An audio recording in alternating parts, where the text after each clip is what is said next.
This is Creepy and Geeky.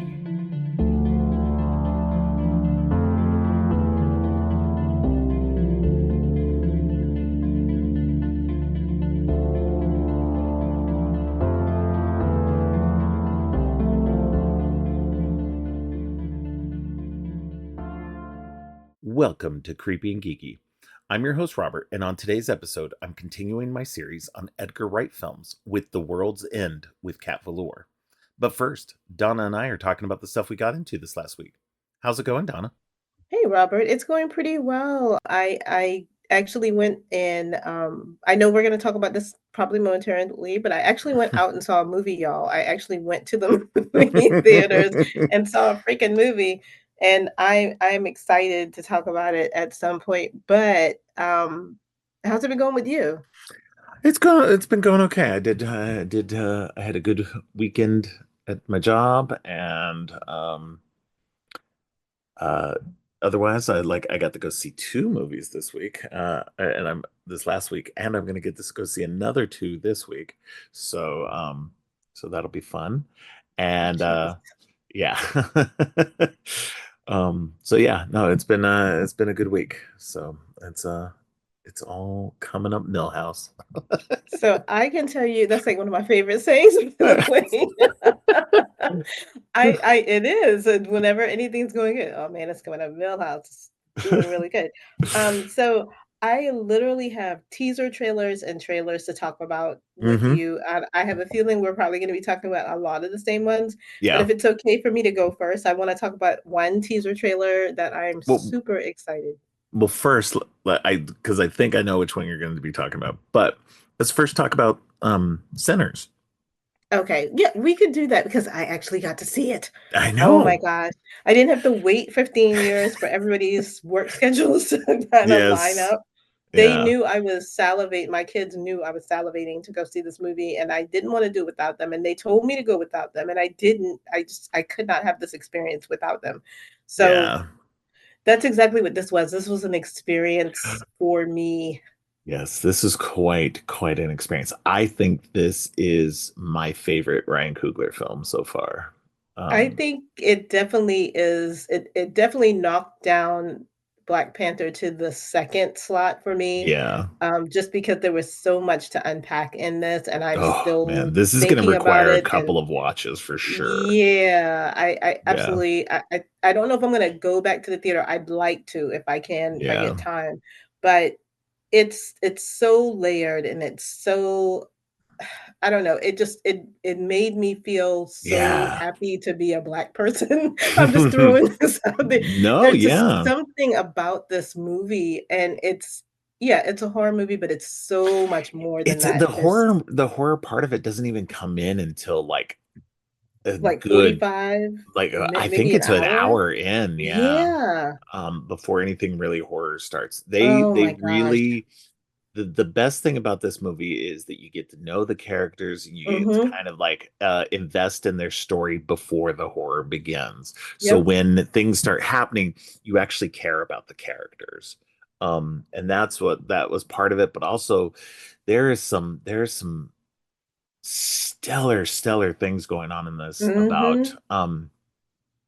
and like you said, it is layered. It is so layered. There's things about race and just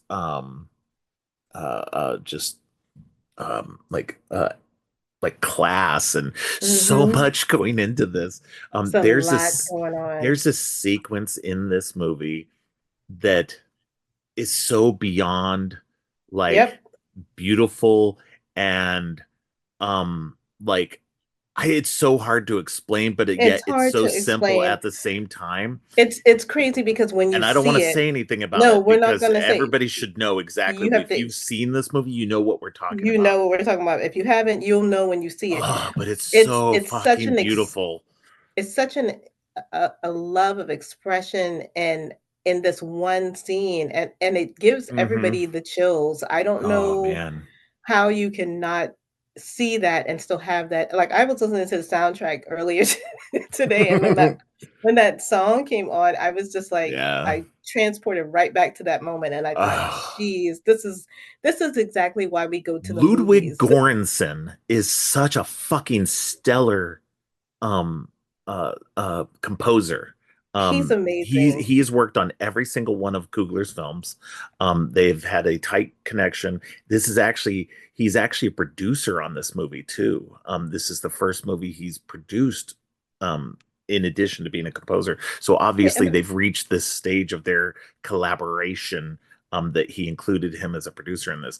For anybody who doesn't really know, besides the work that he's done for like Black Panther and everything else that Ryan Coogler's done, he also did the music for The Mandalorian. it's like one of my favorite So, theme oh my songs. God, that's like so good. But So, apparently they went to college together, like, they've known each other for oh, okay, that years, would make a so, lot of sense. the Yeah. connection between the 2 of them, it Oh, it's just deep, deep. really. Yeah. Yeah, Yeah, it's the music in this is so good. And this movie is like steeped in music. Please tell me you stayed during the credits. of course I did. Are you Oh, kidding me? yes. This ain't my first rodeo. No, I know, but I literally watched people walk out before that mid-credit scene, They and I'm like, you did. guys missed out on critical information. Let me tell you how Um, bossy I am. This is my nature as a Taurus. We're sitting in the theater and my kids are, they're stretching, but they know because I've already told them we gotta stay, we gotta stay. And the woman in front of us, there were like three black ladies in front of us, and I was like, sit down. And she looked back because I didn't know this woman, and she looked at me and I was like, you have to stay. There's something that's gonna happen in the mid credits, and there's something that's gonna happen at the end. You gotta stay for it. And so when yes, her and her friend sat back down, and then when they saw it, she was like, "Oh my god, thank you so much," because I would have been pissed if I missed it. I'm telling you, like Because it's we're all thinking about so getting out of good. the parking lot. We don't want to be stuck getting out of the parking lot. Y'all on waiting around for 5 seconds to see what the hell's happening after the credits start rolling. I hate that. Um, This movie's so good. It's so it fantastic. The cast is so good. the Michael B. cast is Jordan, amazing. Delroy Lindo, Haley Steinfeld, Wunmi Masako. I will always praise Wunmi. Like, since That woman is Lovecraft gorgeous Country, and just lovely. she is awesome. Such a lovely So, actress. And yeah. it's so crazy too because everybody looked gorgeous. The cinematography is Oh, beautiful, and I so didn't good. know this until a couple of days ago, when I was, like, getting all hyped up for this movie. Apparently, Ryan Coogler has always used female cinematographers in every movie that I he's did not done, and I know that. so that makes sense why people look so Yeah. luminous and gorgeous because they have a female eye looking at Yes. what these people look like. He knows exactly what he's doing. This man is a genius Dude. upon Well, genius. I'm going to give you some interesting tidbits about this real quick too. That has nothing to do with the movie itself, but about what the deal he made with Warner Brothers. He got final cut. He got first day gross, which means he gets money from the movie from the first day ticket sales. That is Um, insane because which most people only never get the net. happens. He is on Yeah. his fifth movie. The power that he controls at this point, not only that, but he got something unprecedented. In 25 years, in the year 2050, he gets the rights to this movie. Yeah, He he does knows not, he, exactly what he's doing. well, and he got lucky. I'll tell you this, like, I mean, nobody except for very established, like, hit makers can get a deal like Right. this. And so, just the fact that he had two back-to-back like hits or three back-to-back hits with the first Creed movie and then the two Black Panther movies, that said a lot. And it like this movie went to a bidding war as well. So Warner Brothers picked it up and they were like, okay, yeah, we'll take it and give you what you need for it. So, I mean, and I think they were justified. They're gonna make a lot of money on this movie for the next 25 Yeah, years, but it's definitely, I'm glad he did that and made that deal. And because this feels like a very personal movie in a lot of ways, as much as it's telling kind of like a universal kind of story. At the same time, it definitely feels like a very it personal does. movie. And So it's so funny. This is one of those things that I'm always trying to remember in the back of my head when I get frustrated and I think I can't write something or I can't do something.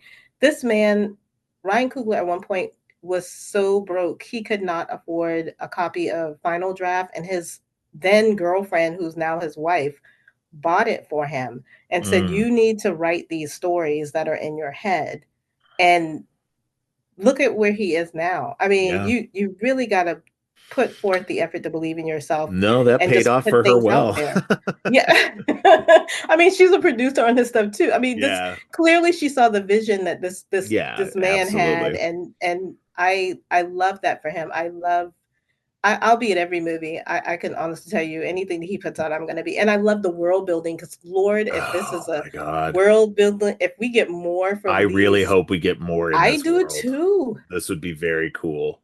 So, especially with that ending. So, yeah, please stay to, if you guys are going to go see this, at least stay to the mid credits. The after credits sequence, not necessarily necessary, but it's definitely a nice little I think it addition adds a to it. little nice It bow does. It to it. does. Miles Kenton, the guy who is Sammy in Yeah, this apparently movie, this is his this is first movie. first Yeah. movie. He's always been a musical kid. This boy sounds like excuse me, this man, because he's 20. He sounds like he's been singing the blues his whole life. Oh And man. it is ridiculous how Talk awesome about his an voice old is. soul, like right there, Oh, like that he is channeling something because nobody 20 years old should be able to sing the blues like no. that. I mean, It's come on. if you can't tell, guys, if you have not seen Sinners, please go see it any way you can at this Yeah, point. IMAX would be better. We didn't have an IMAX near us that was playing it, or else I yeah. would have seen it in I that didn't get to format. see it in IMAX either. I Yeah. kind of wish I had. My only issue with it was so I had one minor gripe, and that was Hmm. just there were times where I couldn't hear the dialogue.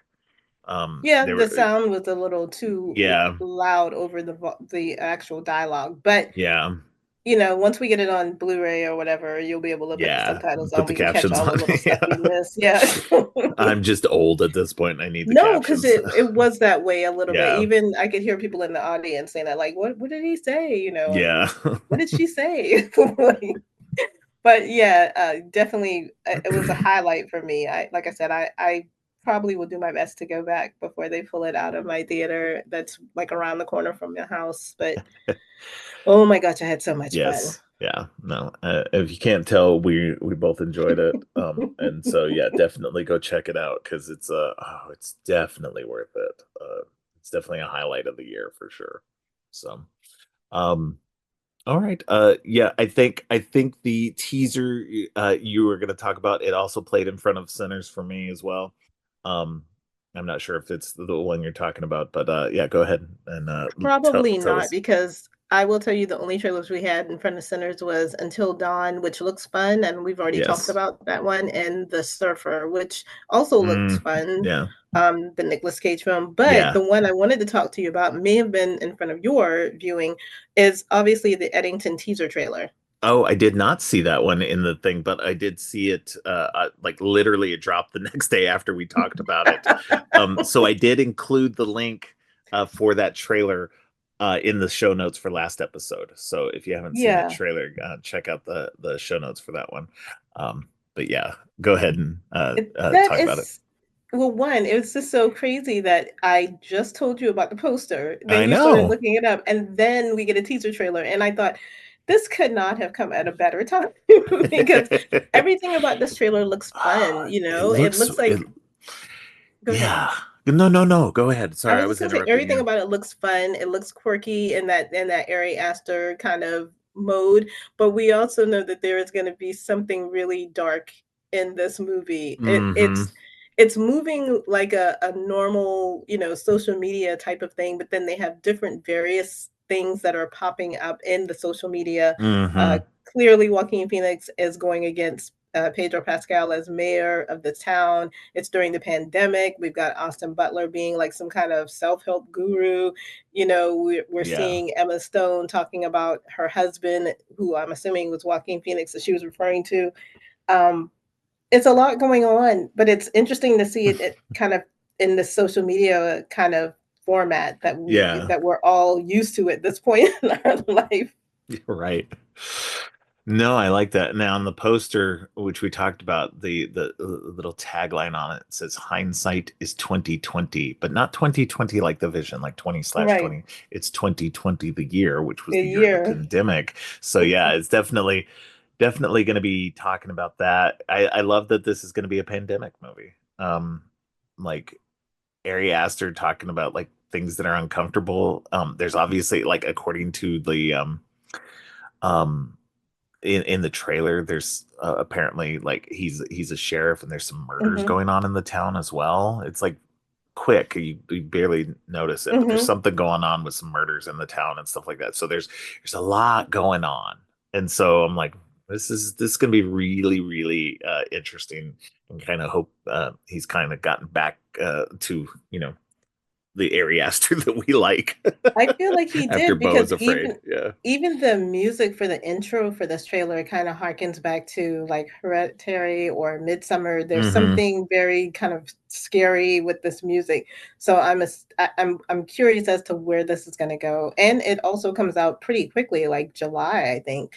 Yeah. No, like that's the thing. It always seems like his movies kind of take us by surprise. They all of a sudden they're like you get a trailer and then they're out. So it's like, all right, well, definitely gonna have to go check that out for sure. Yeah, me too. All So what do right. you got?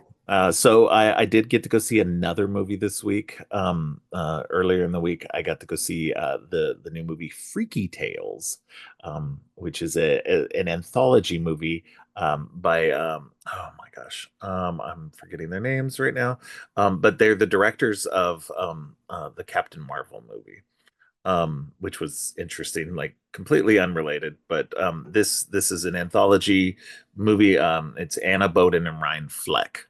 They're written and directed by them, and it stars Pedro Pascal, Ben Mendelsohn, Jay Ellis, uh, Normani in her film debut, and Dominique Thorne, who I recognized the name but didn't recognize who she was. But she plays Riri Williams in Black Panther: Wakanda Forever, Oh, right. and she's going to be in her own uh, Disney Plus series I think, this year, um, the Ironheart series.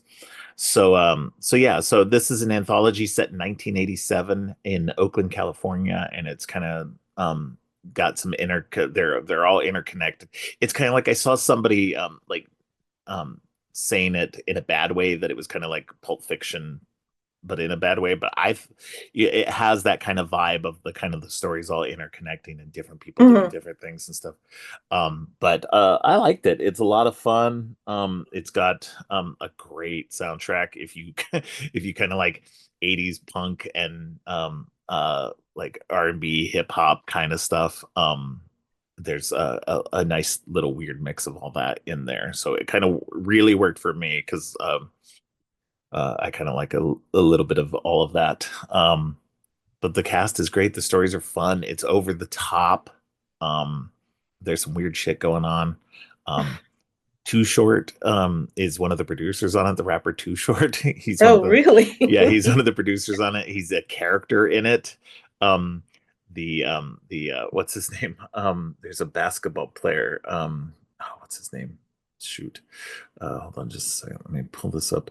Um, uh, I know Sleepy a Floyd, the basketball sleep player Sleepy Floyd. they also have a He's a football producer. player in that too. A what? A football player is in that too, Yeah, Marshawn Lynch. Marshawn Lynch is in it, but he's like basically a blinking you miss it. It's not like some of his roles in other things. He plays a bus driver in a very minuscule scene. Um, but Floyd is a producer and is also in it. And he's a character in it too. Like he plays a different character, but there's a character version of him in the movie as well, played by Jay Ellis. Oh my And goodness. even Tom Hanks is in this movie. Tell, now, please tell me he's a video store clerk because this He is the whole video store clerk. great. Okay, that's perfect. Because I remember when the trailer came out and we kept seeing the video store, and I was like, okay, well, Tom Yes. Hanks is in this. He's got to be like kind of maybe the narrator of the thing, He's or not the narrator, which was interesting. I thought really? that would have been cool. But yeah, no, he's in a very small bit part, but it's a very funny. bit part. I don't know how they got him into it. Maybe he knows the writers and directors in some way. Um, but no, it's such a good it's a good thing. You got the first sequence is like um these punks versus these neo-Nazi assholes. And then the second part is Normani and Dominic Thorne's characters getting a chance to rap battle Too Short. Oh, Um, wow. yeah, and uh then there's Pedro Pascal's story, and then they kind of all kind of collide, like in there's the Sleepy Floyd story. So there's like four different stories in this, and they all kind of interconnect. You see bits and pieces of them, like interconnecting throughout the whole thing until it kind of culminates at the end. But yeah, it's just I don't know. It was a lot of fun. It really worked for me. You kind of gotta, if like you watch the trailer and it seems like it'd be your kind of thing, Hmm. definitely check it out. Because it's definitely a lot of fun. So I'm I, so glad I to I hear that. enjoyed it a I'm lot. excited to watch it. I know I probably won't watch it until it's streaming or something, but Yeah. I do want to watch it. It looks like a lot of fun. Yeah, I'm not sure. I think it might be on VOD for rental now. But yeah, you'd have to I think it's like full price, like $20 or something like that to Hmm. rent it. Let me look real quick just to be sure. Do, do, do, do, do. It's available soon. You can rent it in 4 days. So Yeah, okay, cool. yeah. So or you can pre-order it. So yeah, no, I after I got out of that, I told my daughter, I was like, yeah, that's gonna be a purchase because I'm gonna want that in my collection because I'm gonna need to rewatch that again.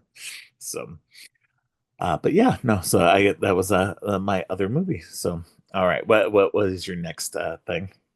Oh, I was just gonna talk about, we also had a teaser trailer for Him, the Yes, that was new the one I horror was thinking film. of you were going to talk about. Oh, So, wow. Yeah, yeah. no, I wish we had that trailer.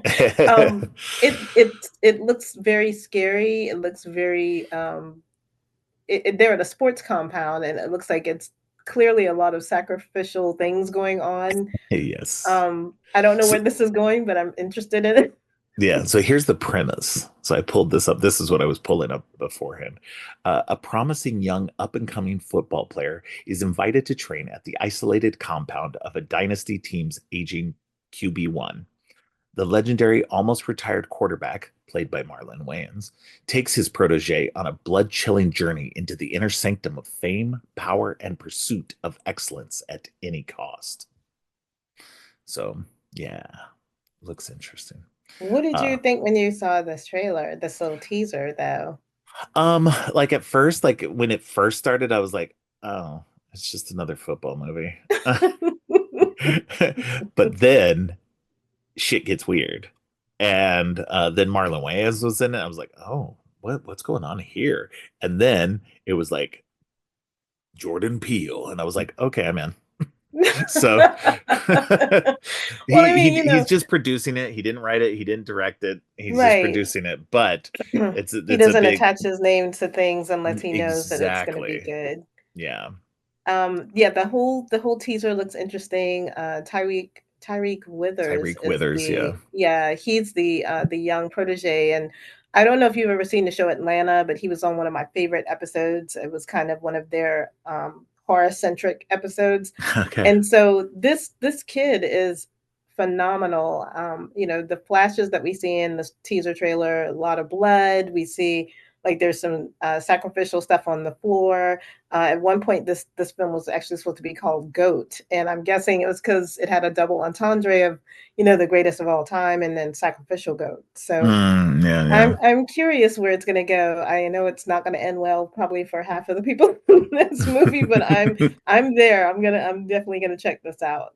Yeah, no, definitely. I'm interested. I'm in. The poster has like a football in a display case, and there's blood dripping down it. So, I'm like, all right, I'm in. So, definitely gonna So check that out. what you got? So I got most of the rest of what I got is second trailers or more expanded trailers of stuff. Mhm. The next thing I have is the new Fantastic Four First Steps trailer Oh, I came love that out. trailer. Yeah, Yeah. it tells you a little bit more. Not a ton more, but just a little bit more. Definitely makes you like definitely gives you some suspicions about what might possibly be happening. Not with the Galactus thing because we already know that's going to happen, but about what's going to be happening in the future of what's going to happen to them by the end of it or something. Um, there's definitely a foreboding. I'll say that. Mhm. Um, and that I know that's going to probably like some people aren't going to be digging that, but I'm totally down for that.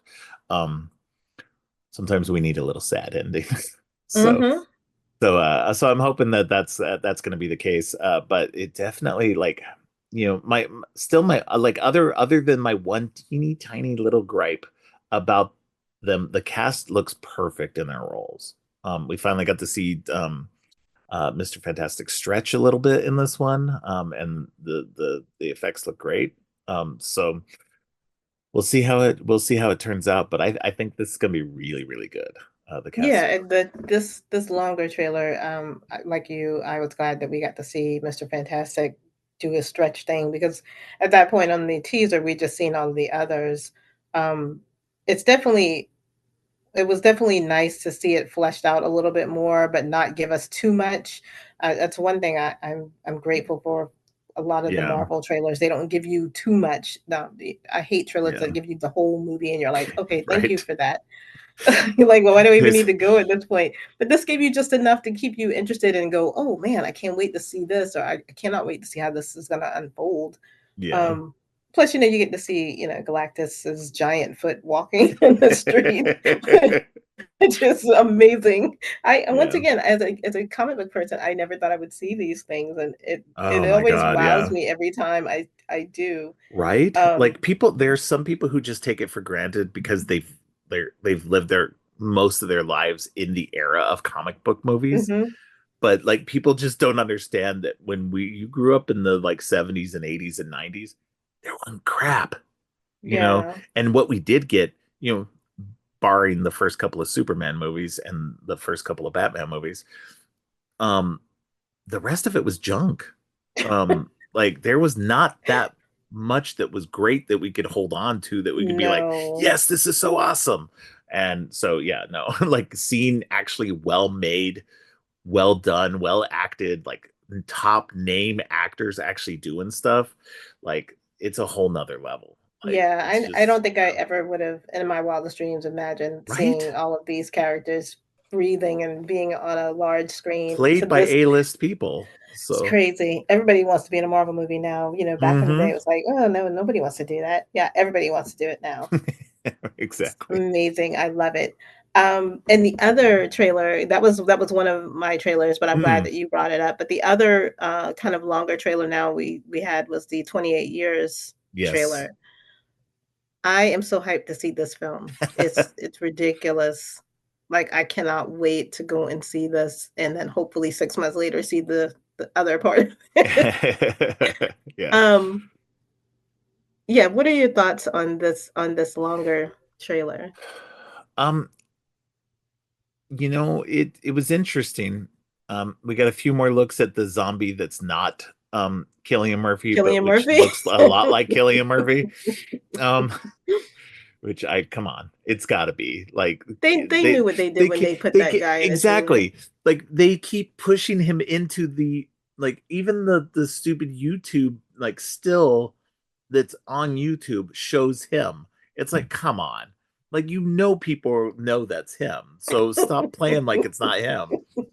Um, so anyway, but beyond that, like I don't know, I don't have a great like love for this franchise. I've only seen like the original two movies like maybe Mhm. once, like years and years and years ago. So I don't have like a lot of like I guess I'm not like super interested to see that. Now my son, on the other Mhm. hand, he's really interested in seeing that. He was so interested in seeing it that he ended up buying the first two movies on Fandango to be able to watch because they weren't streaming Mhm. anywhere. So luckily he got them on fairly good deals on there. So we now own them. And so we can watch those ahead of time before the new movie drops. So maybe I'll get a chance to watch those and maybe be a little bit more jazzed for it. It looks interesting. I will say that the world looks interesting. So I'm not. It's just I'm not as huge of a zombie fan when it comes to like horror things. No, I Like can that, understand zombies that. are kind of lowish on my list. Yeah. So it has to be really well done for me to like really be jazzed about it. But this looks pretty fairly well done. So I I'm definitely intrigued, I to think the say the reason most. I'm super excited is because when I saw the initial 28 Days Later, I had not zombie movies had kind of almost all but blipped out, and this Hmm. was kind of a new, even though technically they're not zombies, but whatever, Right. I'm not gonna get into all of that. It was a fresh look, and I was already a huge Danny Boyle fan anyway. So to hear that he's coming Yeah. back to direct this one, I was over the moon for it. And then we got Nia DaCosta doing the Yeah. second I'll part. tell you, I'm more interested in the Nia DaCosta one for Me sure. too. Yeah, but Danny Boyle has always been like I've just been a huge, huge fan of his. Yeah. So this looks great to me. I love all the players in it. It was nice to see Ray Fiennes, being like super buff at 60 something years old. Yeah. And then you get to see Aaron Taylor Johnson, who's definitely taking his shirt off. There's no way that's not Oh, right. happening. I mean, come on. Because I mean, that's He all always he was it's like for in at his this point. contract that he has to take It's off his gotta shirt at be. least one time. But I mean, it's interesting that they live on this secluded island and now they're going to have to leave to go to another part. This mission is not going to end well. I mean, these movies never No. do. So curious, and I'm titillated and excited to see this kind of world building now that we get to see years have Yeah. passed. What is life like for these people?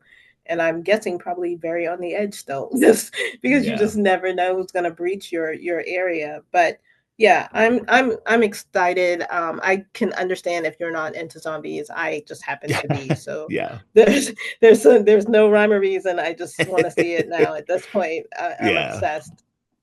No. All right. Well, my next thing is we got a new like it the trailer doesn't really tell you any more than even the first teaser did. But we got a new Mhm. trailer for The Life of Chuck, which is the new Mike Flanagan adaptation of a Stephen King story. I love that when they're like, when in the blurb in the trailer, it's like from the mind of Stephen King, the writer of, and then like, they're not going for his horror stories, they're going for his human stories. So they're like Mhm. Shawshank Redemption, The Green Mile, and Stand by Me. So it was like, all right, I see where you're going with this. And so I'm excited though, because like Mike Flanagan, he's got like all his regular players in there, plus some new people. He's got Matthew Lillard in there, and some other people. Tom Hiddleston, of course, is the main character. But it looks like it's exploring the life of this man, and through his life. And it looks like it's just kind of like one of those movies that's supposed to like make you appreciate life. Not like make you appreciate life, but show you the appreciation for life. And so I dig that. So it'll be an interesting uh, movie for sure. I'm curious. Have you read this story? I have Like, not. okay, just go I know in. the conceit of it, sort Mhm. of, but I but I purposely not delved into it because I do want to watch the movie first, and then I'll probably potentially read the story later. So It's definitely one that gives you an appreciation, like kind of like you said, your the gratitude that you have for the life that you have is it's yeah, that's a yeah. big theme in Like, that don't look back story. with regret. Look back with the Right. appreciation of what you did have in your life. Yeah. Yeah, it's gonna be when a lot of people are gonna have their hankies and tissues out, Right. definitely. But every now and then I go back and I read it when I feel like I'm not doing everything I should be doing with my life, and it's like, your life is your life. You just need to enjoy the time that Yeah, you're here. exactly. Um, so yeah, that's one I'm also excited for. I know I'm gonna be in a like a bawling mess by the end of it, Oh, but I'm sure I that's will be okay. too, because like I've I gotten mean, way more emotional in my old age now. Like I just like I cry at like anything, like even slightly emotional these days. I don't even remember. I was watching something the other day and it was barely emotional, and I was just like, "Oh my God, no, stop! I'm gonna cry." I typically don't, but I boohooed my ass off in Sinners on that one part that we were talking about because I could Mm, not, I no, couldn't deal with it. that was yeah, It that was too powerful for me in that that moment, and all I could think yeah, about at that moment was, I wish my mom could sit here and see this because she would have lost her collective shit. yeah, Um, but anyway, yeah, that was a great longer show. But you're right, it doesn't give you too much, and I'm glad that they didn't, because that is yeah, one that a little too much will give away what you're gonna get when you go into this movie. yeah, absolutely. Um, so I only have one more thing, All right. and actually, ironically, it dropped today, but I've been waiting on this movie. I brought it up to you before. The new Zach Kreger movie, Weapons. Oh, It initially was yeah. supposed to come out in 2026, and then he moved it up to this year, which is fine with me, because Yeah, I Barbarian was just like saw 3 that years trailer. ago. I just put it on my list today because I was like, "Oh my God, what is this trailer?" I even went to the Yeah, website that it tells you to go the to. website Oh my God. maybrookmissing.com, which is Okay. amazing. So yeah, tell us, because I wanted to So talk about this. Weapons, we talked about it. I talked about it briefly, which is a film that revolved around these school kids who I at did not 2 7, remember you talking about this either. So that's yes. funny. And 2 7, maybe I didn't talk about it with you. I think I talked about it on my episode when I did the Mm, Barbarian. So I okay. may not have told you that. I Um, see how it but is. I've been waiting on this movie. So the film revolved around these kids who, in the middle of the night, around 2:17 exact AM, all of the school age kids disappear in the middle of the night, and the community is trying to figure out what happened to these children. Where did they go? Um, the teasers that were out before this teaser trailer that dropped were creepy as hell. I mean, it's like it looks like grainy, video footage of kids running. You're not sure what they're running to or from. Everything's super pitch black dark. And then when you go to the maybrookmissing.com website, which is what I miss about movies, Unbreakable, they used to do Right? these websites so you could Blair go and Witch.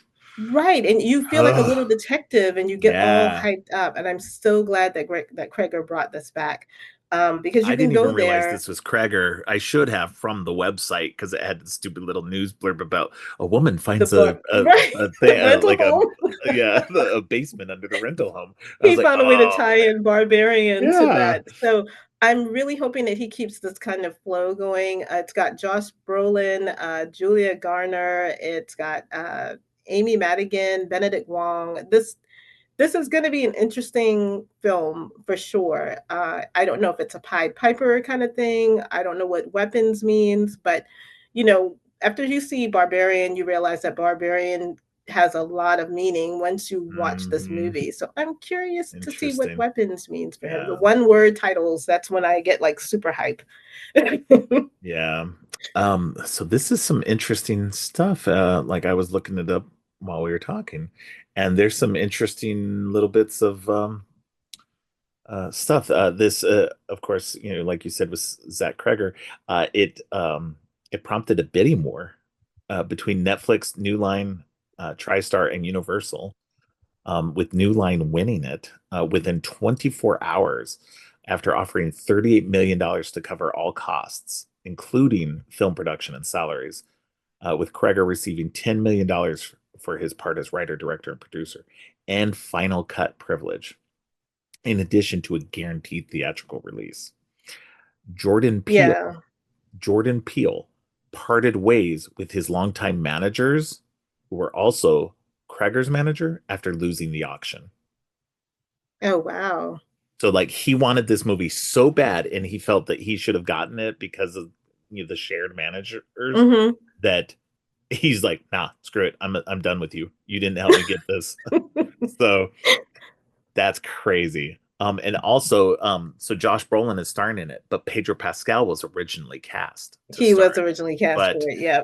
which would have been like, look, I like Josh Brolin, but Pedro Pascal, another level for me. Like I would have loved that more. Um, So, but yeah, but because of the delays in Fantastic Four and stuff like that, it looks like he had to bail, and then they ended up getting Josh Brolin, and apparently it was filmed down here in Atlanta. So Oh my goodness. yeah, so yeah, so definitely looks interesting. Like the thing, absolutely, the teaser trailer tells you absolutely nothing except for these kids are missing, and they all left at 2:17, and then you get like doorbell footage of Mm-hmm. these kids running away in the streets. And you just see them all kind of like first just one individual ones running by themselves, and then them all kind of running together. And it's like, oh, what the fuck, creepy shit is that? So I'm down. I'm like I'm completely sold on this movie just from this teaser, and Mm-hmm. especially now that I know it's Zach Kreger and all that extra information. So that's really cool. So Yeah, I'm excited just because, like I said, he was supposed to drop this film in 26 and he decided to drop it this year. So 2025 is like really the best horror year. Every year I well, sing and this. this is like last year was so good.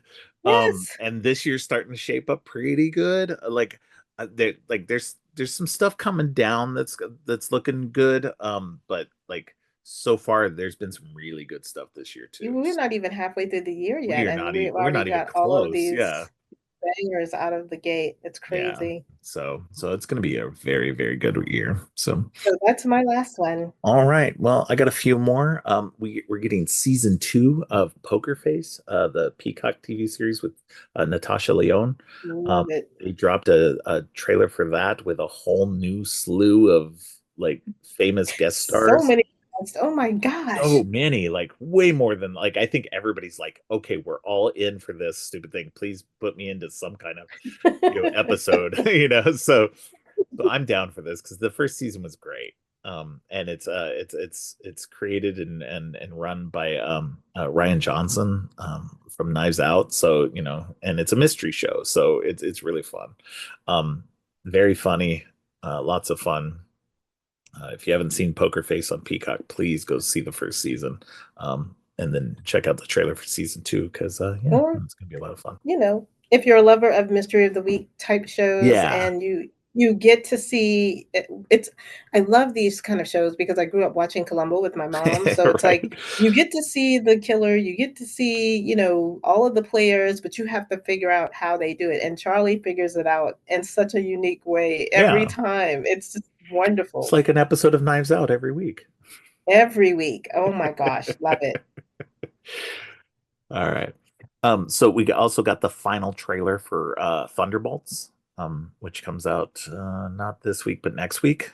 Um, so the final trailer just again has a great music accompaniment with it. This one's David Bowie this time. David Bowie and Queen because it's Under Pressure. Um, and it's just man, it's this movie looks fantastic. I think they're doing a great job with the marketing on this. Um, I feel like they've got a good handle on it. And I think they're putting enough like good a unique ad thing going on with it to really hype it. They really believe in this movie, so that gives me hope. Like because like Brave New World, I like Brave New World. I thought it was a good movie. Hmm. But definitely the ads kind of like they weren't as I felt like they didn't do as much of an ad push on that. No. They knew it was going to be a little uneven for people, so they didn't want to give you too much to work with. And this one, they're really they're really kind of giving you a lot, while also still not giving you very much. Not giving you A too lot of the much. same scenes are like it's a lot of the same scenes that we've been getting, but just like repackaged and kind of twisted around a little bit, with a little bit of extra new stuff. But I think that they're just like all the extra stuff they're doing because they did like a clip of showing you that they Hmm. actually had Florence Pugh jump from the second tallest tower That in the was so world. cool to see. Oh my Yeah. gosh. I mean, obviously she's on wires and stuff like that. It's very safe and everything. They're not going to just let her jump off, like do a parachute jump on her own. But still, that's But still, still really that's cool. yeah, that's still very awesome. So it's yeah, no, this looks like a lot of fun. I'm very hyped for this movie, so I can't wait to see Who it. doesn't want to see a ragtag group of badasses who don't Right? get along come together? And then we still haven't even, if you notice in all of these trailers, they give us the probably the smallest glimpse of Sentry. We haven't seen Well, Sentry's, this last trailer, he actually says something else. So he kind of reveals himself, but but not it's so but much. not We didn't so get, much. yeah. Yes. So yeah, no, it's gonna be really, really I'm good. super So excited for that. I'm definitely going to that open day. I already told my boss oh I'm yeah. taking the day off. Oh, I got my ticket already. I'm set. So Oh my gosh. So, all right. So we got, we got a teaser for the movie "Bring Her Back" by the Philippou brothers.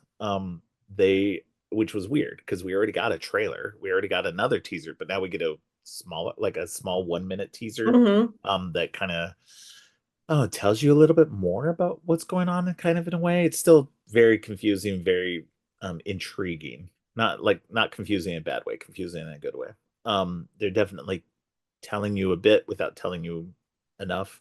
Um, and so I'm definitely interested in this movie. It's Yeah. going to be, talk to me. I was like, I mentioned it before, like I wasn't going to go watch it. And then I was like, fine, I'll go see it. Everybody keeps talking about it. And then I was blown away by it.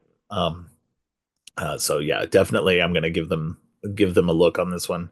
Um, because they did me right by the first movie, so I want to check out this one.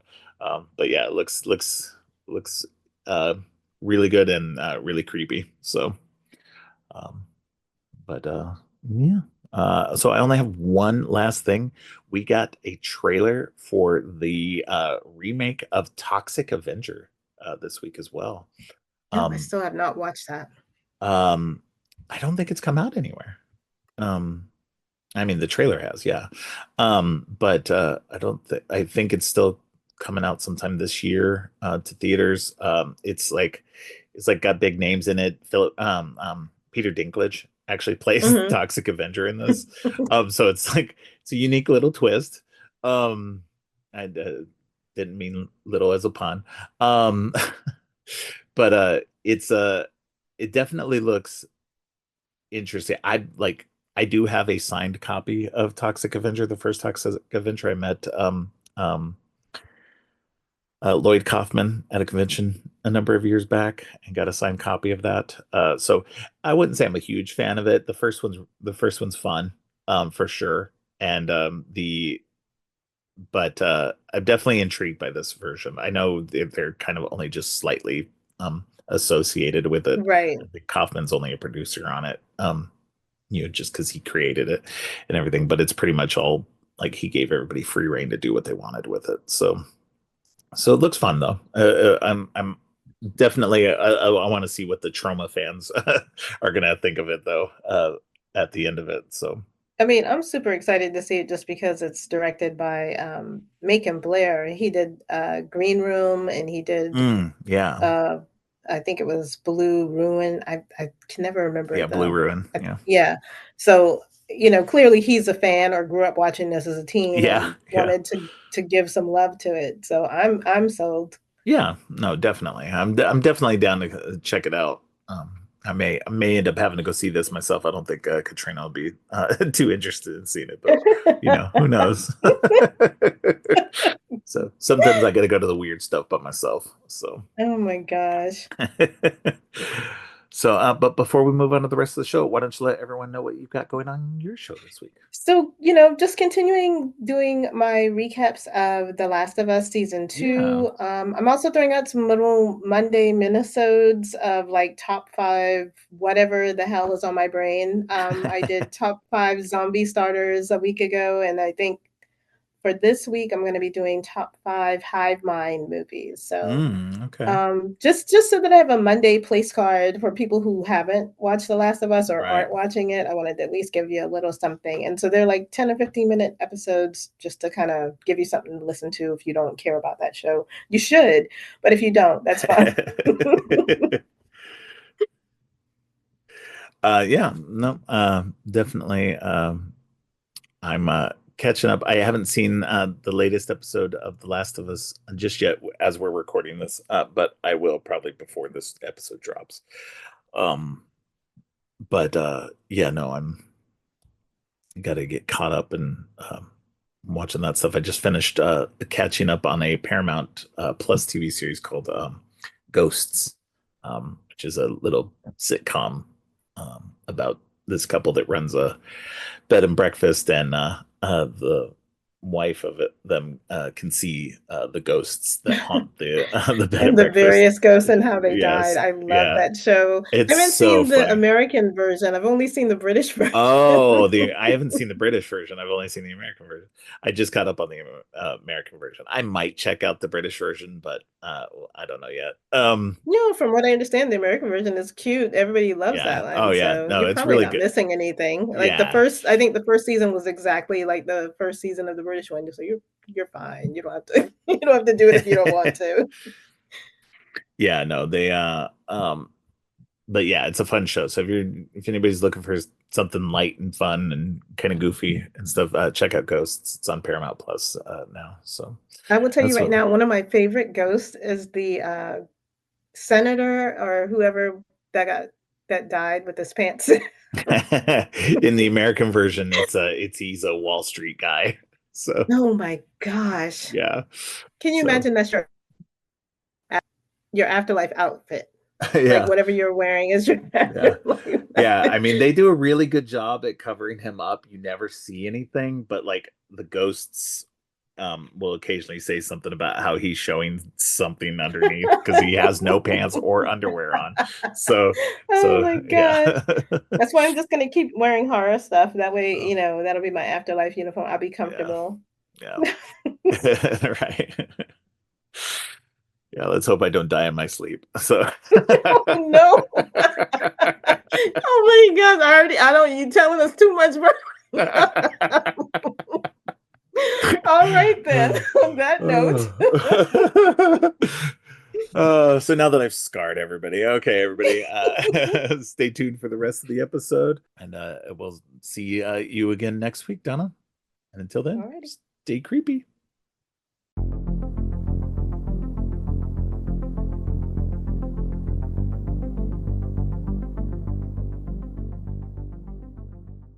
On today's episode, I'm continuing my Edgar Wright series with the final installment in the Cornetto Trilogy, The World's End. Joining me today is returning guest Cat Voleur. Cat is the author of Revenge Arc and Puppet Shark, the novelization, as well as the co-host of the Nick Effin Woo Cage Cast. Welcome back to the show, Cat. Thank you. Thanks for having Yeah. me. Yeah, it's always great to have you on. It's always a fun time. We always have really fun conversations about really weird stuff. Um, you're usually really pretty good about saving my bacon, but this time, not so much. We kind of prepared for this one a little bit more in advance than usual. We prepared for this one and I late, so I It's showed all up right. late and high to the podcast. I mean, who doesn't sometimes? So, but yes, we are talking about The World's End, the end of the Cornetto trilogy, the unofficial trilogy of movies that also has Shaun of the Dead and Hot Fuzz as part of it. I'm going to go ahead and be not controversial, but I'm going to go ahead and put it out there that I think The World's End is my favorite of the three. Oh, okay. Yeah. Well, we're just gonna end up fighting. I was worried I wasn't gonna have any strong enough opinions to be on this episode, but you and I are just gonna brawl, I think is gonna be.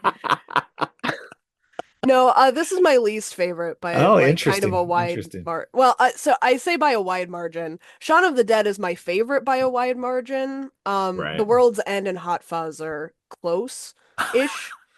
But I do think it's my least favorite. No, and I get that. Like I know a lot of people really love Shaun of the Dead, and I do too. Like for me, they're all pretty neck and neck for me in terms of taste. Because I like all the genres that they're mixing up in these. Yeah. So whereas Shaun of the Dead was horror, Hot Fuzz was action, this one's science fiction. And so I really love all of those genres to degrees. But I don't know, this one just really interestingly enough works better for me. It's probably the one I've seen the most also. I don't know, it just feels like there's a growth in Edgar Wright's direction as well, especially after having already done those first two movies and then also having done Scott Pilgrim in between. That the action in this is even more dynamic and more interesting than the action in Hot Fuzz. So, um, so that's kind of where I was coming at it from. I don't know. It just really works for me. But I totally It's understand where it doesn't work for other people, and obviously doesn't work for you. Uh, it doesn't work for me at all. I feel like I'm about to be based off of the beginning of this podcast. I feel like I'm about to be kind of mean to the worlds, and I just want ah, to like throw it out there that I like this movie. It might be my least favorite Edgar Wright movie out of the ones that I've seen, but I like it. Like he's a good director. Um, it's a solid film. I yeah. enjoyed watching it the first time. I enjoyed it on the rewatch. I do think kind of an interesting thing for me, because you brought up the genre preference, which I'm positive has to do with why Shaun of the Dead is so far my favorite, Hmm. like by such a wide margin, because I am a horror movie person. That's my favorite genre of movie. That's reflective, I think, in some of the other Edgar Wright films that I like as well. Um, but I do typically not like action films that much. Oh, okay. I usually like sci-fi more than action. And this is not what you want to hear from a podcast guest, but it's difficult to put into words why I feel like this one is maybe executed a little bit worse than Hot Fuzz. Interesting. Interesting. I found this one to be so much better in terms of action, and it was interesting too when looking up some of the information on here that he actually got hold on, now I got to look it up because I don't want to get anything wrong. He hired the stunts were coordinated by Brad Allen, um, of from it was the of martial arts film director Jackie Chan's team. So like the guy actually has like and you can tell like in the sequences where they're fighting and stuff like that, it is very choreographed, very much feels like it's in that kind of kung fu vein. Maybe Um, maybe you've stumbled onto my problem with it. Maybe I'm watching the wrong kind of sci-fi movies. I feel like a lot of the sci-fi that I like best tends to be pretty action light. yeah, So maybe the fact that it is like really polished, because that almost feels like a different genre of like this doesn't here's what it is that The World's End doesn't scratch the sci-fi itch for me, right. whereas like Hot Fuzz is the best action movie I've ever seen, right? Like it's high up in that genre for me. And Shaun of That's the Dead interesting. is in like my top 5 horror movies of all time. Like it's not the best, but it's up there, you know. Right, And this one, like, if I were gonna rank sci-fi movies, this one would just like it doesn't come to mind, and maybe that's where I feel like it was right. lacking in Well, some and way. I will admit that the sci-fi in it is more like it's there, but it's more of a body snatchers-esque um Yeah, style of science fiction. So it's more of a um quiet invasion, and very kind of over the top at times. Like there's nothing really like because I mean they are supposed to be robots, but they're human, and so Right. it doesn't like there's nothing super high tech about everything. Even when they get their parts knocked off their heads or their arms or whatever like that, Yeah. it's almost like they're mannequins. So, you know, so I mean, I can see that where this it doesn't like by and large, it's not hugely science fiction-y. It's interesting though too because this movie really kind of combines everything like it's got horror and action and science fiction, so it's kind of like this culmination of everything that they've done so far in the Cornetto trilogy. Which um I that was kind of a note that I took. I took notes and then I didn't find them.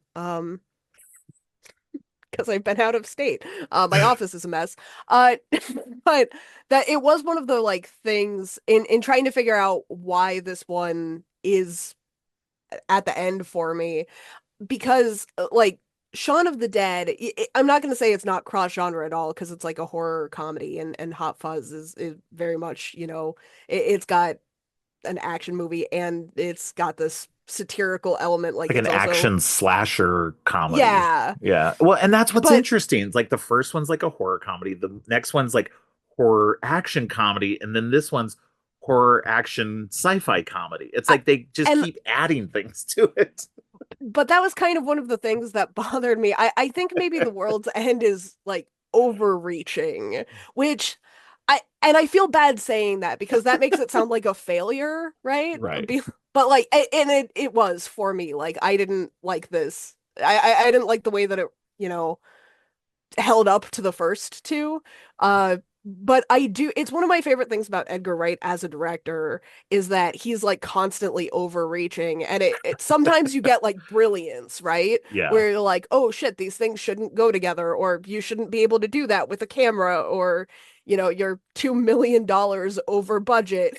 Like, but but you get like incredible results, right? Right. And I love that about him. But unfortunately, the flip side of that is that sometimes you're like, there's maybe too much going on here. No, I can understand that. I know that this movie didn't work for a lot of people. Like, I know there's probably a lot of people who look back on it and go, nah, it's Yeah, okay, but it's not the greatest, blah blah blah. And I understand that. Don't get me wrong. I think that yeah, it is definitely it's he definitely feels like he's taken everything he's learned up until that point, and even including Scott Pilgrim, yeah. and kind of mashing it all together into something more. Um, to just kind of be a nice culmination to the end of that Cornetto trilogy. Um, but it fully works for me. I love that we've got because whereas the first two, where we had the extra characters, it was still always about the friendship between Simon Pegg's character and Nick Frost's character Yeah. in both of the first two movies.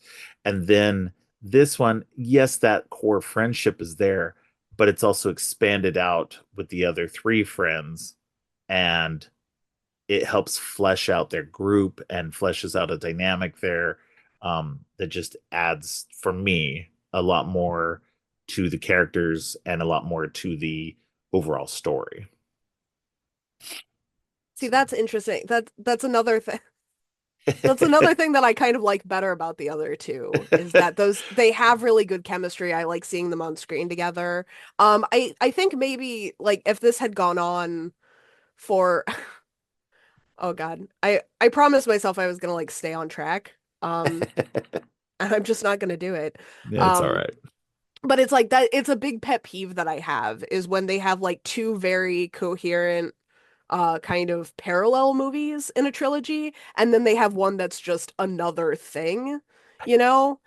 And the shifting of the structure and the character dynamics kind of makes the world's end feel like a third different thing as opposed to and the example that comes to mind, I really hated Maxine. Oh, And it interesting. See, I and it liked wasn't Maxine, so that Maxine was a bad movie. Like I thought it was okay, but it right. ended the trilogy in like a really dissatisfying way because it had no uh, thematic or visual tie-ins to what was on track to be like my Right. favorite trilogy of all time, you know? And the Yeah. World's End, I think kind of has that element where it's like if this had been a series of like five movies and we'd had two that were about Simon Pegg and Nick Frost just being friends, you know, Right. and then we had continually branched out or whatever, that would have been or even maybe like if they had been playing the same characters, not that I want a Shaun of the Dead trilogy. Right. Shaun of the Dead is like the prime example of a standalone perfect horror movie. I don't want them messing with it. But like if it had been like a trilogy of all the same characters and they had expanded the group out, I think that would have been great. Um, but this one, it really does just feel like an odd duck in the trilogy.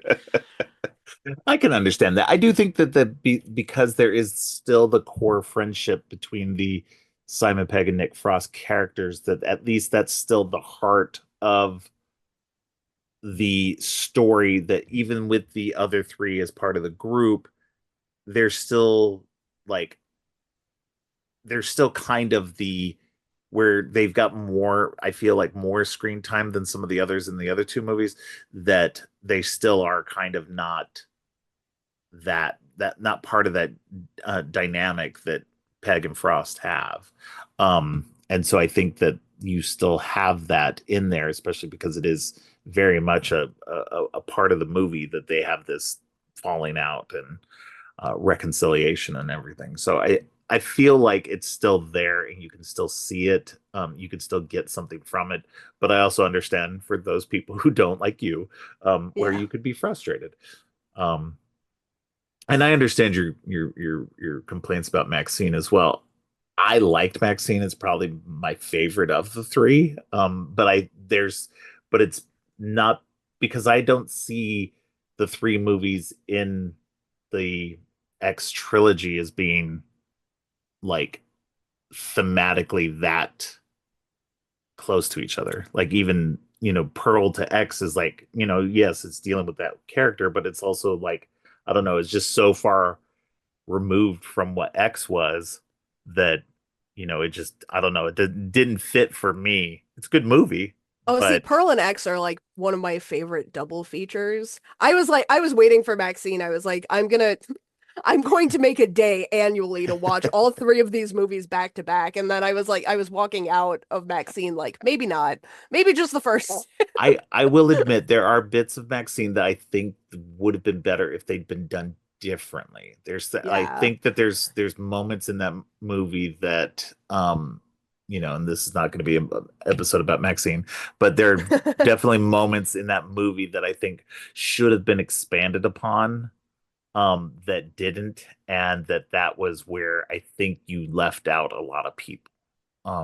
And so I think with and I only saw it the one time in the theater, so it's been a while since I've seen it. But that's the feeling I got. I enjoyed it. I love the 80s. I love the dark Hollywood. I love a dark Hollywood story. And so that for me was a big part of that.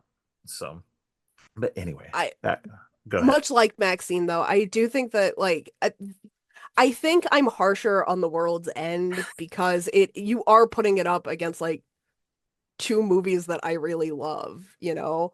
And it's Right. like, here's this thing and I know it's an unofficial trilogy, right? Right. Like, I know that the Cornetto is not like a canon, you know, these have to all round each other out, but it's like grouping them together is hard for me because you're putting it up against, you know, Right. Well, and I think that's why in a way, sure, they are an unofficial trilogy, but the way he's done it was smart because then it wasn't, you didn't have that. So if you wanted to look at them as a separate, completely separate thing, then and not compare them to the other two, then and I think that's what he hopes, is that sure, people can enjoy it that way, but they don't have to, and they can enjoy it just on its own.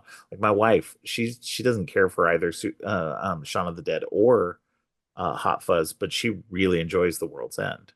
I don't know why. I do too. It's probably my favorite, but I still really like the other two. It's pretty close, like pretty neck and neck with all of them, really. Like they each scratch a different itch, is what I'm saying. So, um, But yeah, it's just I don't know.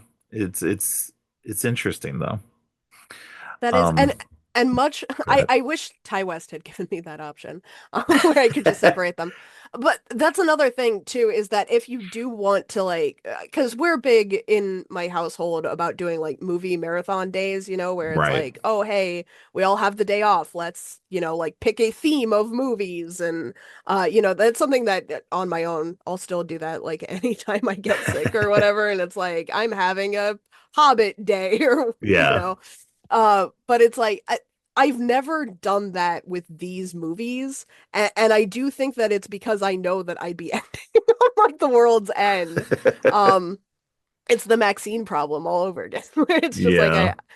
I'm gonna be ending on my least favorite one if I do them in order. But then it feels weird to do them out of order, especially because even though again they're not chronological, but they are like building blocks, right? Like each one adds a new element, and it's like I do feel like it would be kind of weird to go in reverse order. Uh, they have like a canonical order in my head, even if Right. it's not. I think they do for most people, yeah. That's funny. Yeah, I no, I get that. Like I get your you know issues with it. You know, but let's talk about some stuff about it rather than yeah, Yeah, let's get into it. The characters, especially this one's got Simon Pegg playing Gary King, who's this guy who's trying to relive a moment in time when he and his friends had a really good night that they never got to complete, which is completing the Golden Mile, hitting all the pubs in their town and all 12 of their pubs in one town, and they only made it to nine before they um, had to stop. And so he's trying to relive that now that they're, approaching 40. And he's got some other uh ulterior motives for it, I guess. He's getting his friends back together who have kind of all moved on with their lives. They're all doing well for themselves. They're got good jobs and mostly good relationships, and or at least that's what it seems like. um you find out that they are kind of struggling on their own things. um but I don't know. I liked kind of like this kind of after the Shaun of the Dead had Simon Pegg's characters kind of like just quintessential 20 something you know guy who was kind of spinning his wheels in life. yeah. Um, although I will admit, when I looked back and saw how old he was at the time, he was 34 at the time. So I guess he'd be early 30s. So he's definitely spinning his wheels. Um, but um, but by Well, he this, was 29 in the movie, yeah, true, so true. Yeah. He was 34 really when it came out. But yes, yeah. So yeah, somebody looking down in his 30s, and then this, and in this one, he's basically somebody approaching his 40s. They're all approaching their 40s, and they're all you know. So it's kind of similar in that respect of you know looking back at your life and what made you happy and everything. And Gary's, has this like he's stuck in the past. He hasn't been able to move on. And because that moment, that night was the best thing that ever happened to him. And and it's just like I get it, you know. Thankfully I never had that. I met my partner when we were young, and we had a family, and it's and there's no knock on people who want to live a single life, because there are people who want to live a single life and have a great single life, but there are yeah, definitely people who don't get fulfillment, and that's what it feels like. And it's interesting to see these guys who are Simon Pegg and Edgar Wright writing these stories about these characters when they have like succeeded, so it's an yeah. interesting look at this, and it's maybe people they knew or whatever, and maybe just how they kind of felt when they originally wrote it, because I know that um uh he originally wrote Edgar Wright originally wrote it as a script called Crawl, which was supposed to just be about a pub crawl, basically the story of the kids at the beginning, and then they modified it to be like, well, what would this be like if they were older? And Yeah. then threw in all the science fiction aspects to it. Um, but I don't know. I think I think it's an interesting, at least the human side of the story and everything is I think very interesting. And you know, I wouldn't call it fun, but it's done in a fun enough way that you can get some good laughs out of it, and um, enjoy the story for the most part. What do you think? I will say I think I think this is my least favorite of Simon Pegg's characters on paper, maybe. Right. I He's very unlikable in he's very this. unlikable. He's not Yeah. like a good person. I think he's not played as charismatically, No, but no. He's a horrible, shitty person. Like I think, yeah. and that's what's great about Simon Pegg doing this is that like Yeah. whereas Sean was like just He was kind of like pathetic. he was Like we love pathetic. him, Yeah, he but was pathetic, yeah. but he was somebody who you could root for. He wanted to change. He's an underdog. Like we Yeah, want him to do better. We want to see him grow. exactly. Um you don't And really feel that about no, Gary King. no, Gary doesn't want to change. He likes No. being who he is. So But he doesn't. It's the he thing, and doesn't. it's like making Yeah, him and everybody else miserable. yeah, Um, just so no, but that being said, like putting that in there, I think it's a more complex role. I think Simon Pegg does a really good job with it. right, Um, and I think I I don't I don't really know how to put this because it's like you don't feel the empathy for Gary that you feel for Sean, but you do kind of like I there's kind of a relatable, very human component that I think we can understand, you know? right. Like because I think everybody, regardless of where they're at in their life, has like that one thing that they never got to accomplish, right? Right. Or that there's always like that little bit of regret or doubt or, and obviously this whole character is kind of like a miserable, like this has festered in some way. He Yeah. doesn't have other areas of his life that are like balancing him out or giving him other stuff to focus on. But I think we all can kind of relate to like that one little seed of oh no, like this could be me and it like in the Oh yeah. worst timeline I could be Gary King. Yeah. I hope that's not true, but I do kind of wonder sometimes where it's like, oh no. Oh yeah, no, for sure. And I think it's a very human character. Like in a lot of ways, this is probably the most like relatable in a lot of ways, at least Yeah, in terms of like just like because again, like with Sean's just, he's pathetic, but you can root for him and you can see you can kind of tell he's going to go through that like the quote hero's journey on this one, and whereas with Nicholas Angel and Hot Fuzz, he's going to be more of, he's already at the top, he's at the pinnacle, but like there's something missing in his life. And so he, has to find that what's missing. Whereas this one, he's starting at literal rock bottom. And yeah, he's doing the absolute worst to everybody. And it's not going to get better until it gets so much worse. And right. that's what's interesting about this movie too, is that all of his friends, they get sucked into it, whether they want to or not, and none of them want to. Absolutely, Right. none of them want to do it. But he manages to convince them all to do it, and um, mostly by lying to them. And um, then once they get involved, they keep trying to stop it from happening, but at the same time, they're just like, let's just keep going. Like hopefully this will just die out soon and it'll be done with. And then, things get weird. So, I also but just I like before we move too far away from yeah. this, because I mentioned Simon Pegg's performance in this one. I think this is Hmm. a harder role to play, than Sean. Oh yeah. But I also think like I feel like I've never seen Nick Frost in a role like this Yeah, yeah. outside of this movie. He does a great job. Oh yeah, no, Um, absolutely.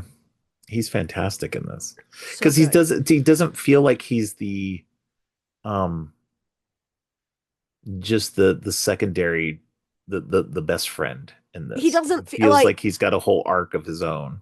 not only does he have a whole arc that we get to see, like we get to see more of him. He changes and evolves and like he feels very human Yeah. in the way that he reacts to this, but also usually there's the sense and this isn't just for this trilogy, this is for I think maybe every movie I've ever seen Nick Frost in, definitely every movie I've seen Nick Frost and Simon Pegg in together, where it's like Simon Pegg has main character energy and Nick Frost is also there. Yeah. um He's the sidekick. He's He's always the the sidekick. sidekick, yeah. Yeah. And I part of that, Nick Frost, I know from Shaun of the Dead, I part of that is me projecting, I'm sure, because I always want to see him as Sean's friend. Right. Um, but like this one, even though we spend more time with Gary, and Gary is the main character in this, and Nick Frost is also there, but like Nick Frost has more main character energy in this one. Like you feel like this could be a movie about a lawyer who's like dumbass old friend is getting him dragged into Right. wacky adventures, Like he feels so fully realized as a character in Oh this yeah. one. And I love to see that. This is one of my favorite Nick Frost performances ever. Yeah. I think he just does great. No, he's stellar in this, and he kicks some major ass in this movie too. He is Yeah. hands down one of the best fighters in this movie, Oh, especially during yeah. the big brawl bar scene at the towards the end. Oh man, it's he's just fantastic in that, and that just goes to the choreography as well on those scenes. But Yeah. it's like it's almost like they realized that Nick Frost was getting that sidekick status in those first two movies, and they really Right. wanted to give him a moment to shine in this and give him that, like, rather than be, yeah, of course, Gary King is supposed to be the main character, but like to really give Nick Frost's character the chance to really kind of shine through and be the kind of main character in a lot of ways. And I love that And they did that. I was gonna say, yeah, I love that they did that. I think it worked really well. It's one of my favorite aspects of this movie where I feel the other two. I don't even want to say that the other, maybe Hot Fuzz a little bit was lacking in this, because I guess Yeah, that was already a step. Like Hot Fuzz would have been the time to move away from that sidekick box for him, maybe. But right. it's not something that I would say is lacking in Shaun of the Dead, but this is an area that the other two aren't really like in the same field that this movie in particular really excels at. Right. Yeah, exactly. We also get a trio of extra characters played by Martin Freeman, Patty Considine, and Eddie Marson. Mhm. And they're great. They're all really fleshed out and great characters. We get Rosamund Pike in there, which was interesting. I think pre Gone Girl, um, Oh yeah. before she blew up into everything. But Patty Considine and Martin Freeman had previously been in the uh, the earlier movies. Patty Considine had only been in, as far as I remember, he'd only been in Hot Fuzz. He was one of the detectives, and Martin Freeman had very small bit parts in both of the earlier movies. So this was a nice bigger role for him, especially after he'd already done. I think he'd already been in Sherlock and some other stuff. So his I cachet was a little bit bigger. I was gonna say I feel like Martin Freeman was in like everything right around this Right time. around that time. Yeah. Right around the Sherlock years. You could not watch anything without Martin Freeman in Oh it. man, he was Which literally is in everything. which is why, and this is terrible. I'm glad Martin Freeman is successful. I think he's a good actor, but it is very funny to like look back at like early episodes of Spaced and Black Books, and I'd go so far as even like Shaun of the Dead, and you're like, oh, like Martin Freeman before he was famous, and then you look at him in like The World's End, and you're like, another thing with Martin Freeman. Right. Because he was Yeah. just everywhere around this time. But he's incredibly talented. I thought he was great in this. Yeah. Yeah, because I mean, 2012 was the first Hobbit movie, 2013 was the Yeah. second one, and 2014, and because 2013 was the same year The World's End came out. So, Yeah. and before these Hobbit movies had come out, he'd definitely been on Sherlock a bunch. Right. So, and then that had blown up in a big way. And of course, now he's all over the MCU as well. So, Right. so yeah, no, he's been in everything. He was on the Fargo for the first season as well. It's just boy, just everywhere. But yeah, no, everybody was really great in this. I thought we got a second James Bond. The first one, Timothy Dalton had been in um, Hot Fuzz, and we get Pierce Brosnan in this one, which was great. Um, it's just a really, really well done like cast. Everybody in here is like really good. Um, and I think that's what's interesting. Like, I think that's what helps me, especially with it, is just everybody's just doing a fantastic job rounding everybody out. And it kind of at the same time where, you know, Peg and Frost were a lot of the focus in the first two movies, where you kind of get, and they're still heavily in this one, you kind of get a little bit more of a balance between some of the other characters as well. I mean, Yeah. obviously, Gary King, Simon Pegg's character is like driving the momentum of everything, and everybody else is just kind of reacting to him. But it's like kind of good to have like these strong actors playing off of him as well. Yeah. Um, Go ahead. Oh, no, I think that's fair. And in a vacuum, I think that probably works really well.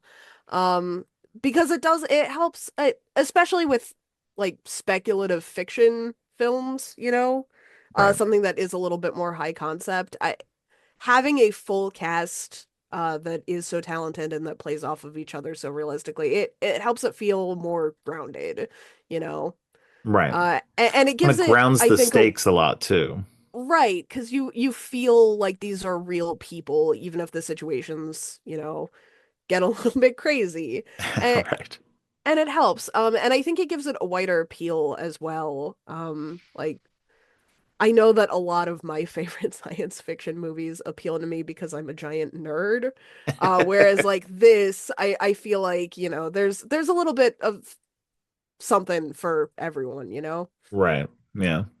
I can get that.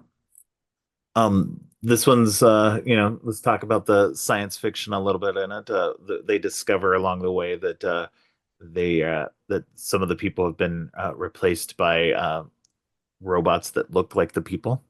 Hmm.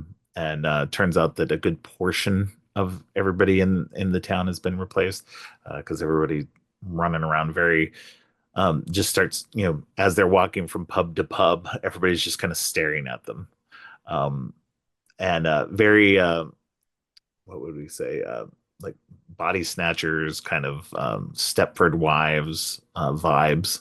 Yeah. Um, and then little dash of the thing in there. You don't know who you can trust, and and especially with the eyes and the mouth glowing, that was taken as like a direct Yeah. homage from the thing poster as well, which I love. I love that visual of them. Just it's kind of a combination of that and the '70s body snatchers, where they Yeah. like point and like scream at you or whatever. So it's very similar to that, which I loved. It was definitely nice little homages to everything. And I think that's a, kind of again what he does well, similar to Tarantino, is like taking these um genres and these movies and such and mashing them up and blending them into a unique story of his own, Yeah. using those things really well without seeming to be a direct copycat of anything, just little nods to things here and there. um, but I thought I do think the concept of the whole idea behind it is silly. I think they even realize it's silly because of the way it ends. Um, I think that it's just it was a fun idea for them to do, but they even understood how like silly the initial, I guess the way the invasion is done is Yeah. it doesn't quite work. Um, because they discovered that they're being replaced and that it's you know the ultimate goal is to bring the our planet up to the galactic um whatever it's called. I can't think of it right now, but But it yeah. but it's like a group of all the planets and stuff like that all together. Uh, the network. So become part of the network, and it's just I don't know. It just definitely seems silly. It definitely goes back to a lot of that. I think it's funny too because this is a story that's been told multiple times in this same in a similar way, where humans end up rebelling against stuff like this, even if it's something that would be good for us, because we as humans are just so stubborn I that I we're just like, no, we're not going to join something that might be good for us. I do think that's like one of the most it's one of my favorite plot points of this. Yeah, But it's one of my favorite like science fiction tropes, I guess, where yeah, humans are just like too stupid for their own good. Because that's like and it's it to the point that it bothers me sometimes when I'm watching other things and like we find out that humans have just cooperated with aliens and it's like right, mm-mm. I my favorite like sci-fi thing of all time is Star Trek, but the Federation would not have like because right. we're too dumb like as a race for that. We Well, would not not just that, but get we along would with never aliens. agree as a Like we wouldn't. planet to like Yeah, set up that, like so it's just like no. no way. Yeah. Like yeah, We can't even agree just on our own planet to do things together, no, let alone do things as a universe or a galactic thing. like all of the countries can't agree with themselves. Like we're not going to come up with like an interplanetary peace initiative. Yeah, I do. That's one of my favorite things to see is when humans are just like, we don't want to do that. Like Yeah. we're No, fine I on love it. our own. Yeah. No, I think it's funny. I enjoy that as well because it's just very much gets to the heart of, because even they get called out on it. It's like, humans are always so self-destructive and we're always against our own best self-interest, case in Uh, point, the world today. And it's just it just shows that like, yeah, no, they got it spot on. We probably never be like at any point in our history able to do something like that. So and it's like so there's like the Dobler Dahmer theory for like romance and horror.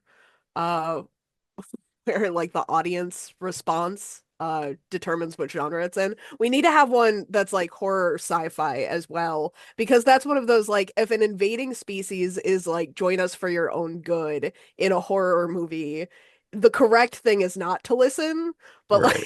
if you're in a sci-fi movie, humans are the idiots for not Yeah, listening. Like exactly. there is kind of that double standard across genre that I really like.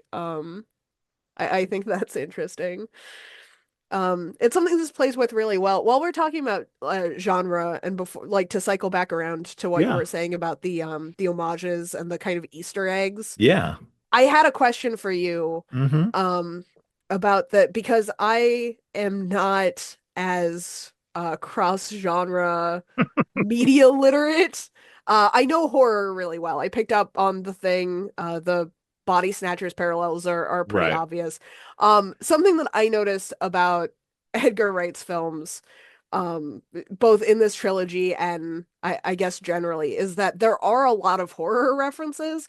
I assume, like I always assume with everybody that's making horror references, that it's because they're a horror fan and want to be making horror movies.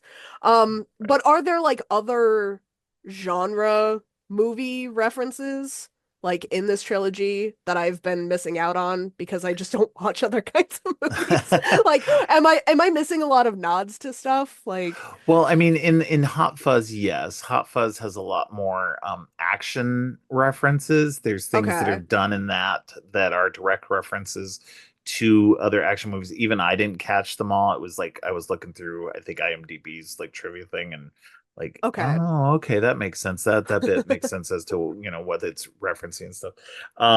But I think this one, again, I think this one, the sci-fi references are mostly sci-fi horror stuff, Body Snatchers, The Thing, and stuff like that. So I don't think those are like, as much as they're science fiction, he seemed to have leaned into the sci-fi horror side of things, Okay. more than just outright sci-fi. Um, because I think it just lent itself more because it was a lot more Earth based. Yeah, sure, it was a planet like an alien species invading, but very much in that Body Snatchers vein, Right. or The Thing. So I think it was really, really about those kind of aspects, really about that just invading alien species more than anything else. And I would say, like, at least in terms of the action, the fight sequencing and stuff like that, because he did get somebody who was more known for martial arts action. I think Right. that in itself, you can see the action is on a different level than what was in Hot Fuzz. Yeah. um it was a little bit more closer to what he had done in Scott Pilgrim, but even in this, it felt more, um, even more choreographed. I was And gonna say it definitely feels more. yeah, It's weird to compare the two because like Scott Pilgrim obviously is going for that, you know, it's like going for a comic comic book book. video game vibe. Yeah, Right, like the physics is different and everything's very exaggerated and like this has I it's also very exaggerated because it's, yeah, an action movie, but it again it feels more like polished and down to earth. So it is weird to compare them, but yeah, it's a step up choreography wise, I think. yeah. No, I, I I agree. say that knowing full well I prefer Scott Pilgrim fights. Um, but I was a big sucker for the books too. Like I'm very Oh yeah, biased when it comes yeah. to Scott Pilgrim, so Oh yeah, no, yeah, me too. Huge, huge fan, as people will have already heard on my Scott Pilgrim episode. Um, but yeah, no, I agree with you. I think that that's partially why I like this one too. Is just that the fights are so well choreographed, and I mean they're chaotic, but it's like yeah. this weirdly, like, balletic, however you pronounce the word balletic, um uh in terms of how it's done, just the between the camera work and the action and everything, even during the most chaotic fight scene in there where everybody is just fighting all over the place. It's like, I don't know how they did that, but it's so well done that, yeah, it's just amazing to me. um but yeah, I don't think there's like, and if anybody wants to correct me, I don't think there's anything directly referenced in terms of action or any other sci-fi, except for maybe like, Stepford Wives or something. It You know. is, it's interesting. This is something that I really like. I guess I'm just gonna throw Hot Fuzz under the bus here for a minute.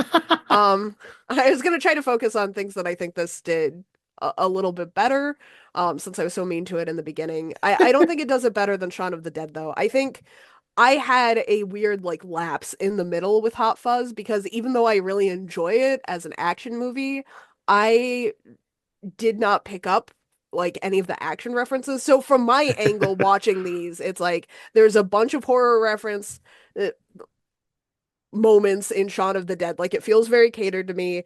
Yeah, There's Hot Fuzz, which is like its own little suspended universe, and then there's right. The World's End, which goes back to like horror references that are catered Yeah, to me. And obviously like as a horror fan that likes getting references, it was something that I do appreciate about this over at least Hot Fuzz, if not, right. Well, and Hot Shaun of the Fuzz has Dead. its own like slasher style Yeah, there are like references in it as well. But I mean, but that one feels very much like slasher slash giallo slash kind of folk horror in a lot of ways. Um, because you got the small yeah. town and everybody involved in that, kind of like a Wicker Man aspect to it. Um, but yeah, so I mean, I get what you're saying for sure. This one definitely has a lot more. It feels a lot more direct referencey to Yes. things than Hot Fuzz, at least in terms of the horror.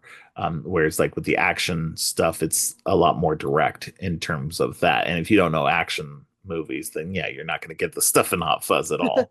Right. So so it makes sense. But yeah, yeah, I think this is just like in terms of that, it's definitely wears its influences on its sleeve, probably a lot more so, at least with horror.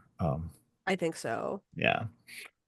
But yeah, no, I think that I love the end. I love that, over the course of everything they kind of um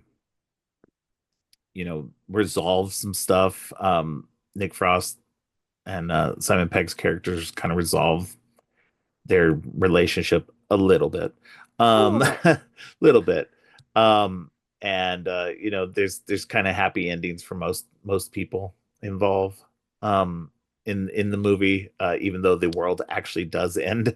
Um, at least, in terms of, there's no power now and everybody has to go back to doing things by hand and growing food and everything. So um but yeah, I don't know. It was to me, I think it was a worthy ending to a unofficial trilogy. Um, what is it?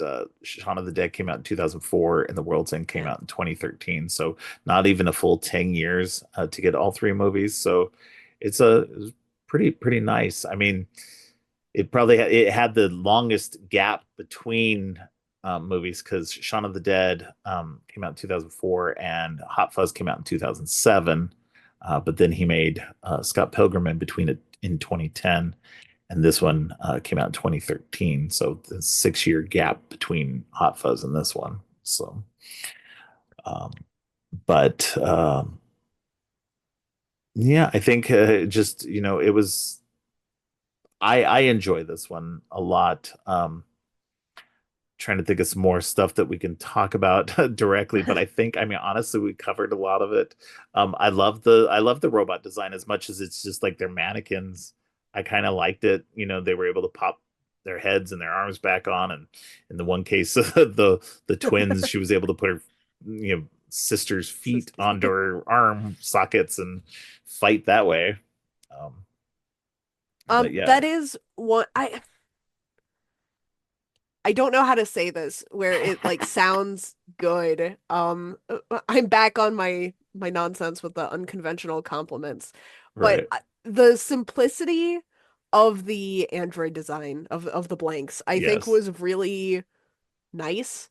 Yes. That is, I think, the area that came closest to scratching that sci-fi itch for me. Again, I tend to prefer the lower budget sci-fi Yeah. aesthetics. So having something that was kind of simple that allowed itself to like, because even with just, humans with, like the socket limbs, there Yeah. were silly scenes like that we got to have that were a little bit ridiculous, that were a little bit, speculative, but it wasn't like crazy in your face, a- anything. It felt kind of grounded. And it's not like this is it's a nice looking movie. The effects were good. I, you know, it gave me that feel of some of the lower budget stuff that I liked Right. without actually looking bad or low budget like the things that I usually like. Yeah. Let a little bit of a more talented cast than probably some of those lower budget movies. Yeah.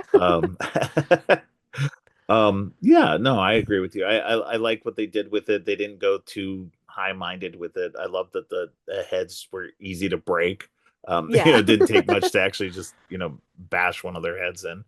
Um, which came up to a plot point later on when Gary needed to prove that he was who he was, and he was he just hit his head against a pole several times, very hard.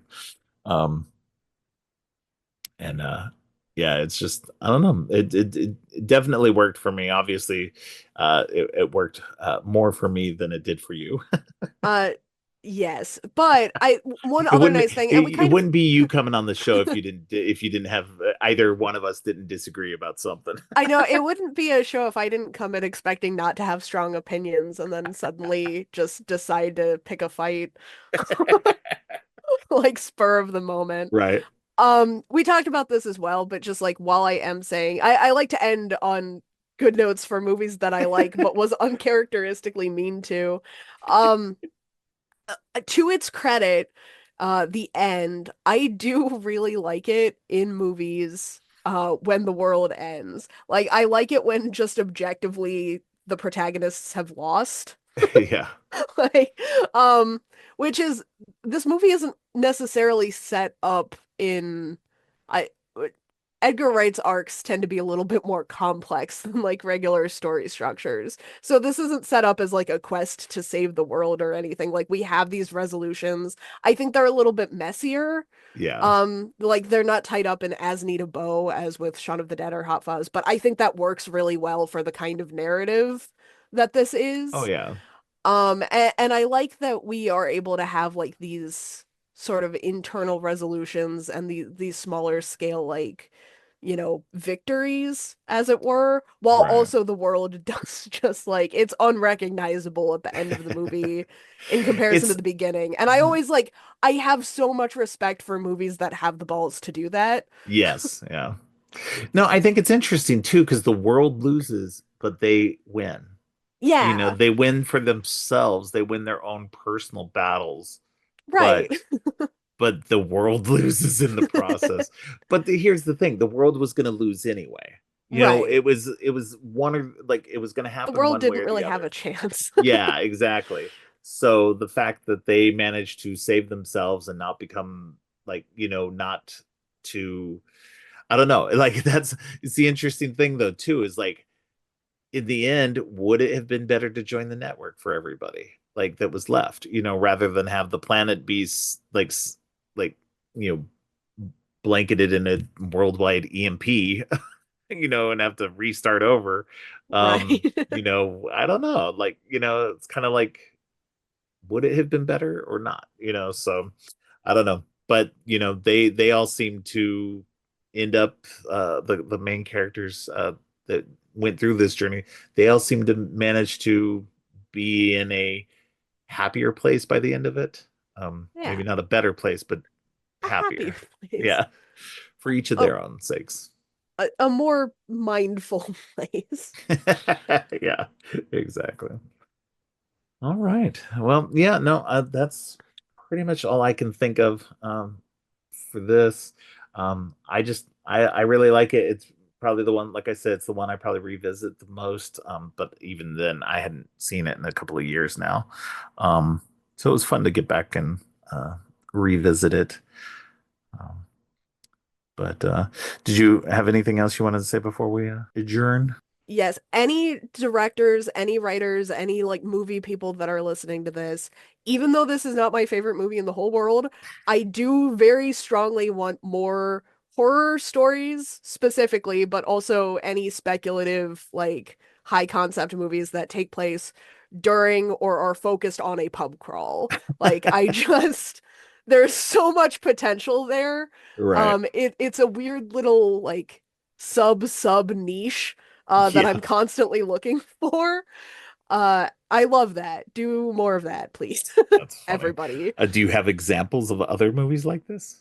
The closest one that I have, like my favorite one, even though it's not technically a pub crawl, it's like a party hopping situation, Okay. but it's Catacombs. I I really haven't heard that like. one. Um, and this one always comes to mind as well because it's like this one is a proper pub crawl. And there are a lot of movies where people like talk about doing a pub crawl and then they like don't make it to the pub crawl or like Right. one person gets picked off or whatever and it's like I don't know, you have to walk a lot of shady places like in between pubs sometimes and also you're Yeah, very drunk. Like it seems like it has a lot of horror potential. that's funny. All right. All right. Well, why don't you let people know where they can find you online? You can find me on Blue Sky and Instagram at Cat Voleur, CatVoleur. You can check out my website, catvoleur.com. I've got books for sale. Yes. Yeah, go check out her books. She's a very good writer. I love her you. stuff, even though I'm very behind on reading Thank you. anything. Um, but go check out her stuff. It's really good. All right. Well, thank you again for coming on. Thanks for This is having me great. on. Yeah. I'll take you on again sooner rather than later. I love having you on. All right. Thank you again. Bye. Bye. Thanks for listening. Creepy and Geeky is produced and hosted by Robert Clark. If you like what you've heard, please consider giving the show 5 stars and a review on Apple Podcasts and Spotify. And share the podcast on social media to help spread the word. Make sure to subscribe on your favorite podcast app or at creepyandgeeky.com. You can follow the podcast by going to creepyandgeeky.com and clicking on any of the social links. If you'd like to follow me, you can find my links at geekthulu.com. You can support the podcast by ordering teas and more on TeePublic or by donating to the coffee page. All of the links are in the show notes. Finally, don't forget, stay creepy.